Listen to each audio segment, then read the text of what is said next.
Hi everybody, and thank you for joining me. Welcome to the Happy Healthy Homemaker's Kitchen, and today I'll be making salsa with you guys. I want to let you guys see how super quick and easy it is, so I'll try and get it through everything as fast as I can, but if you do have any questions, then please just send me a message. I'll be happy to help you out. Otherwise, you can check out my Facebook page. I do include a little bit more information there, and that's www.facebook.com/thehappyhealthyhomemaker. So anyways, let's get started.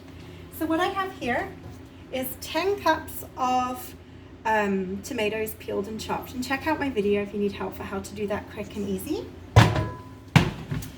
Next up, I have 3 large bell peppers chopped. I have 2 limes here ready to juice. I have about 1 cup of cilantro chopped,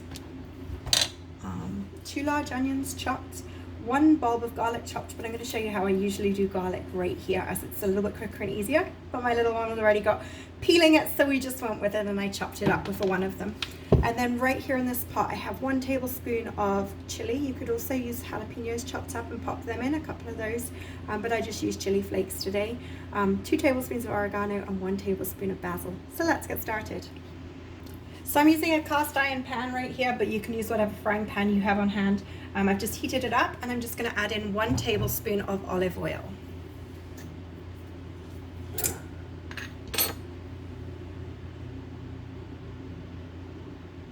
pop that in the pan here. Next up, you're going to add in, I'm just going to look for the lid here. Okay, so we're next going to add in our onion and our garlic here. And with that clove of garlic, you use my knife for this, and I put my knife away already, so let's get this done. So we're going to add in our onion and our garlic, and we're going to cook it till the onion is translucent and fragrant. You'll really notice it once it's ready. And then I can let you guys see how I usually do my garlic. I got sick of that whole peeling thing where it takes forever to get the skins off, so I found a really quick and easy way, and it actually gives the garlic a better flavor. So I'll let you guys see it. So right here I have my bulb of garlic. You'll see I just chopped the bottom off it just straight, and you pop that straight in the pan. And I'm just going to spread these onions and garlic out right here. So I'll be right back as soon as this garlic's ready. I'll let you guys see what you need to watch for, and I'll let you also see how easy it is to peel it at this point. Okay, so I'll let you know, now I can show you exactly when this garlic's ready. So when you pick it up, you'll see the shell just starts to fall away.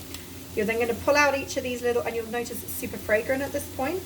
You're just going to pull these apart.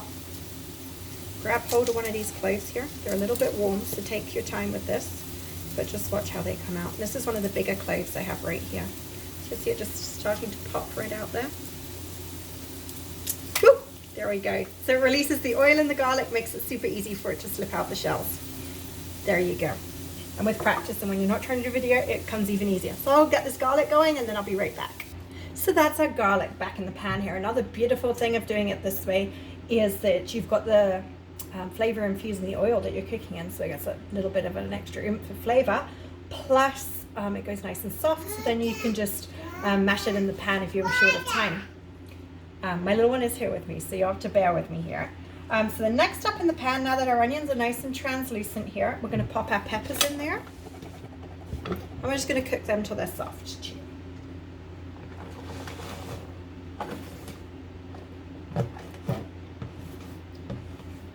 Now, if you wanted to do this even quicker, you can just pop all the ingredients, the onion, the garlic, the tomatoes, all straight into your big pan. But if you want that little bit of extra flavor, I add this step in of doing it in the frying pan. Next up, we're going to add in our herbs. And this might seem a bit strange. I was always adding my herbs in last. But when you put them straight into the oil and stuff, they release an aroma and give up your flavor whole, like the flavor of your food gives a whole nother depth to it. So I've started doing that, and I feel like my cooking's got even better. So I'm just going to pop the chili, the basil, and the oregano in there. And you smell the aroma coming off really quick. This is only about 30 seconds or so, depending on the heat of your pan. You definitely don't want to burn your herbs. Just mix them through till they're all evenly throughout everything. I'm going to add in some pepper at this point, and my family does quite like pepper, so we'll give it a good few twists here. Also, I'm doing 20 cups of tomatoes. I think I said 10 before, but it's 20 that I have in here. So I've doubled up my regular recipe. Okay, so to get lots of nice black pepper in there. We're going to give it another stir up. And then you'll notice once you chop up your tomatoes, they release a lot of juice, which is fine. It's great, and the salsa adds to the flavor and everything. But I'm actually going to take some of these tomatoes across, as many as I can fit without the juice, into the pan, as when you cook them, they release a whole, like, a sweet kind of fuller flavor. I'm sorry, I'm not very technical, but this is what I do, and it turns out great. So we've got a great aroma coming off the herbs. Let's add in our tomatoes from here. I'm just using a ladle to strain the excess moisture off and pop as many of the tomatoes as you can fit in your frying pan in there.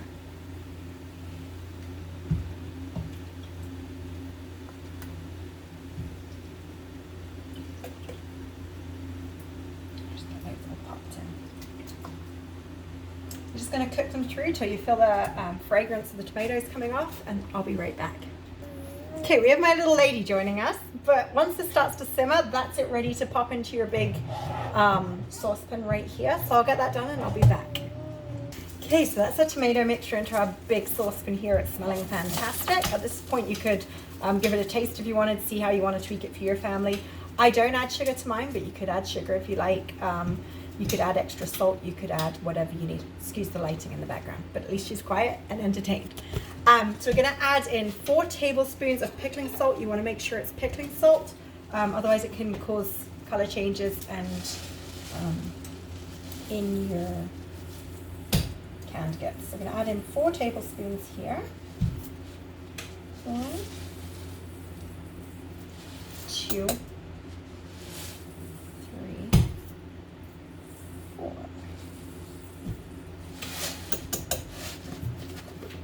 Okay, you're also going to add in 2 cups of white vinegar. And this is where we add in our lime juice too. Just pop these in. Give it a squeeze. Do this with the 2 limes.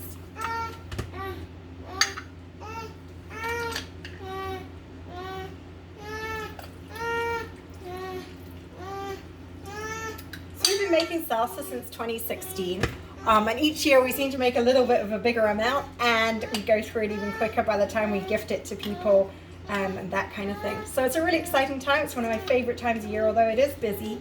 There's so many fresh produce things around that I want to be able to enjoy them the whole year through. So there we go, that's our lime juice in. We're just going to give this a stir, and then we're going to bring it to a boil and let it simmer for 20 minutes. So once that's done, I'll be right back. Almost forgot there. We're also gonna add in our cilantro at this point. Just got a garlic skin there. So just pop the 1 cup of chopped cilantro in. Give it a stir, and then we're waiting for it to come to boil. Okay, so that's our salsa ready, and at this point we could put it straight in the jars. But I like a little bit of a smoother salsa, so it's easier to scoop my veggies or chips, whatever we're serving it with. 1 second, let me deal with my little man. Okay, sorry about that. So I'm just going to transfer it over to the blender now. We'll just put the scoops in, and then and I'm using a ladle. The reason I do this is if I don't, it keeps the consistency a bit more equal, because you can get the same amounts of liquid and tomato mixture in each scoop. So I'll get this done, and then we'll run the blender. I'm using it just on the low speed just to chop it a little bit. I don't want it completely smooth. So I'll be right back, guys. Okay, so right here I have my jars all ready for the salsa to go in, and I'll let you guys see that really fast. I'm just using a canning funnel here, and I'm going to pour straight from the blender, but if you're doing it straight from the pot, then just use a ladle. So you're just going to pop this in. I'll do a video on how to sanitize your jars. Pour your salsa in. Should have used the ladle, not the board. This one's going to be watery and the others are going to be chunky. That's okay, I'll make a note on the top of that one. But there you go, just fill it up to the neck of the bottle. Grab one of your sterilized lids. Oops. Pop that, just remove your funnel here. Pop that on top, you'll see the lip of the bottle is nice and clean.